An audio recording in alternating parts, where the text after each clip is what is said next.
Kumbe Rais Samia Suluhu hajasafiri. Saa chache tu kabla ya Tanzania kuingia katika moja ya siku zake nyeti zaidi za kisiasa, Rais Samia Suluhu Hassan amejitokeza hadharani bila kutarajia ndani ya nchi, na watu wengi wameshtuka, akimaliza siku za uvumi kuhusu mahali alipo baada ya wengine kudai kwamba alisafiri nje ya nchi. Lakini hiyo ni sehemu moja tu ya taarifa hizi. Wakati huo huo, Waziri Mkuu Mwigulu Nchemba anabaki Ufaransa akiwakilisha Tanzania kwa niaba ya Samia Suluhu, huku polisi nchini wenye silaha nzito wakiendelea kupiga doria katika mitaa ya Dar es Salaam kabla ya maandamano ya kitaifa yaliyopangwa siku ya kesho. Lakini maswali makubwa yanaanza kuibuka. Kwa nini Rais Samia alighairi safari yake kwenda Ufaransa dakika za mwisho na kuchagua mahali tofauti kabisa badala yake? Kwa nini Rais sasa amejitokeza hadharani saa chache tu kabla ya Julai tarehe 7? Na baada ya madai ya awali kwamba alikuwa ameondoka nchini, maendeleo mapya ya usiku wa leo yanathibitisha nini? Wakati huo huo, mtazamaji, mabadiliko mengine yasiyotarajiwa sasa yameingia katika simulizi hii. Mwanaharakati ambaye madai yake awali yalichochea uvumi kuhusu mahali alipo rais amejibu tena, akitoa madai mapya kabisa ambayo tayari yanazua mjadala mkali kwenye mitandao ya kijamii.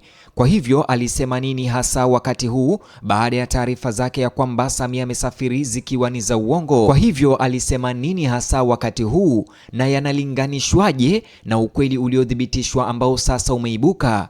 Na mamilioni ya Watanzania upande mwingine wanapojiandaa kwa matukio ya kesho, kuna matukio mengine muhimu mtazamaji, matukio muhimu yanayozunguka maandamano ya kesho, maandalizi ya usalama ya serikali na mvutano unaoongezeka wa kisiasa ambao kila Mtanzania anapaswa kujua. Katika video hii nitakutaarifu kila kitu kuhusiana na hilo, lakini kabla hatujaingia katika maelezo yote, ikiwa wewe ni mara yako ya kwanza kukutana na YouTube channel hii yetu, chukua sekunde yako moja, like video hii, subscribe na ubonyeze alama ya kengele. Wakati maandamano yaliyopangwa kufanyika kesho Julai tarehe 7 yakikaribia, huku polisi wenye silaha za kudhibiti ghasia wakijaza mitaa ya Dar es Salaam, jeshi la polisi likidai kuwepo kwa mipango ya mauaji ya viongozi na taifa zima likiwa na wasiwasi na taharuki kubwa, Rais Samia Suluhu Hassan ameonekana ama amejitokeza hadharani Dar es Salaam.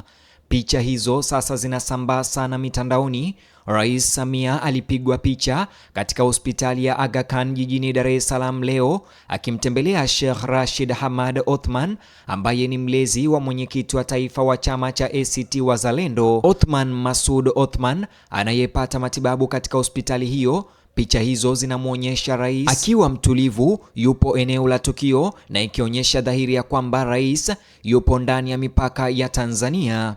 Kuonekana huku hadharani kuna kuja mara tu baada ya siku kadhaa za uvumi na tetesi kali kuhusu mahali alipo rais, uvumi ambao ulichochewa kwa kiasi kikubwa na mwanaharakati Maria Sarungi Teshai ambaye aliandika ujumbe kwenye mitandao ya kijamii ya X akiambatanisha picha ya Rais Samia akidai kuwa safari yake kwenda Paris au Ufaransa haikuwa ya kikazi, bali ilikuwa ni njia ya kukwepa kuwajibika kwa lolote litakalotokea Julai 7, lakini ilikuwa ni uongo. Ujumbe wa Maria Sarungi ulikuwa na alama ya hashtag ikisema Samia must go, na kudokeza kuwa rais alikuwa akijiweka nje ya nchi makusudi wakati vikosi vyake vya usalama vikijiandaa kukabiliana na wananchi waliopanga kuandamana kesho. Hebu tuwe sahihi kuhusu madai ya Sarungi kwa sababu yalisambaa sana kiasi cha kuathiri mjadala wa vyombo vya habari vya umma kuhusu mahali alipokuwa rais kwa siku kadhaa. Maria Sarungi alidai kuwa rais alikuwa amekimbilia Ufaransa au Paris kabla ya tarehe 7 Julai, akitumia sherehe za siku ya kimataifa ya lugha ya Kiswahili ya UNESCO kama kisingizio, lakini halikuwa kweli. Aliwakejeli wale walioondoka Tanzania kabla ya maandamano. Kulingana na Maria Sarungi, akaelekeza shutuma hizo kwa Rais Samia Suluhu mwenyewe, akitoa shutuma na kutafsiri safari hiyo kama njia ya kukwepa siasa badala ya kutekeleza wajibu rasmi. Kama tulivyoeleza wazi wakati huo katika video yetu iliyopita, hayo yalikuwa madai ya Maria Sarungi, tafsiri ya mwanaharakati wa upinzani anayeegemea upande wa Chadema, na si taarifa iliyothibitishwa kuhusu nia ya rais.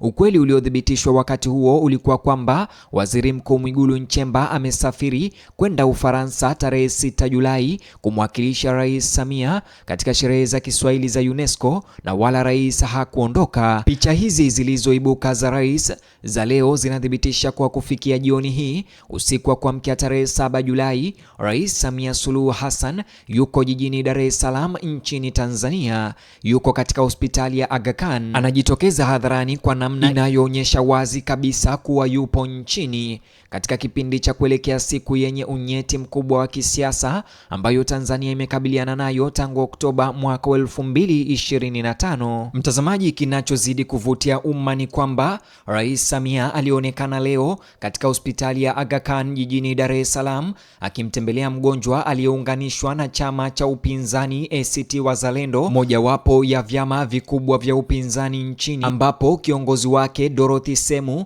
aliita marufuku ya maandamano ya serikali kuwa ya aibu na kinyume cha katiba. Ikiwa ziara hiyo ni ishara ya nia njema ya kisiasa kabla ya mgogoro, simu ya kawaida ya rais kwa mtu mgonjwa kutoka upinzani au kuonekana hadharani kwa uangalifu ili kukabiliana na simulizi kwamba rais alikuwa ameiacha nchi kabla ya Julai 7. Ni jambo ambalo kila mtazamaji atatafsiri kupitia lenzi yake ya kisiasa. Kile ambacho Tanzania inajua leo ni kwamba rais yuko hapa hapa nchini Dar es Salaam, waziri mkuu yuko Paris, Ufaransa, mitaa ya Dar es Salaam imejaa polisi wenye silaha, na mahali fulani kati ya ziara ya kando ya kitanda cha hospitali ya rais na jiji lililoandaliwa kwa mapambano, mamilioni ya Watanzania wanaamua Julai 7 inamaanisha nini kwao binafsi. Usiku wa leo unapokaribia, umakini sasa unabadilika kutoka kauli za kisiasa hadi matukio na vitendo uwanjani. Mashirika ya usalama yanatarajiwa kubaki macho usiku kucha hadi asubuhi ya tarehe 7 Julai, huku raia kote nchini wakiendelea kufuatilia matukio kwa karibu, huku Tanzania ikijiandaa kuingia katika kile ambacho kinaweza kuwa moja ya siku zake zinazofuatiliwa kwa karibu zaidi katika historia ya hivi karibuni. Wakati huo huo, waangalizi watakuwa wakizingatia kwa makini iwapo taarifa za ziada zitatoka Ikulu, viongozi wa upinzani au mashirika ya usalama kabla ya maandamano kuanza. Katika nyakati nyeti za kisiasa kama hizi, hata tangazo moja linaweza kubadilisha matarajio ya umma haraka na kuathiri jinsi siku inavyoendelea. Swali lingine kubwa ambalo halijajibiwa ni jinsi waandamanaji wenyewe watakavyoitikia uwepo mkubwa wa usalama.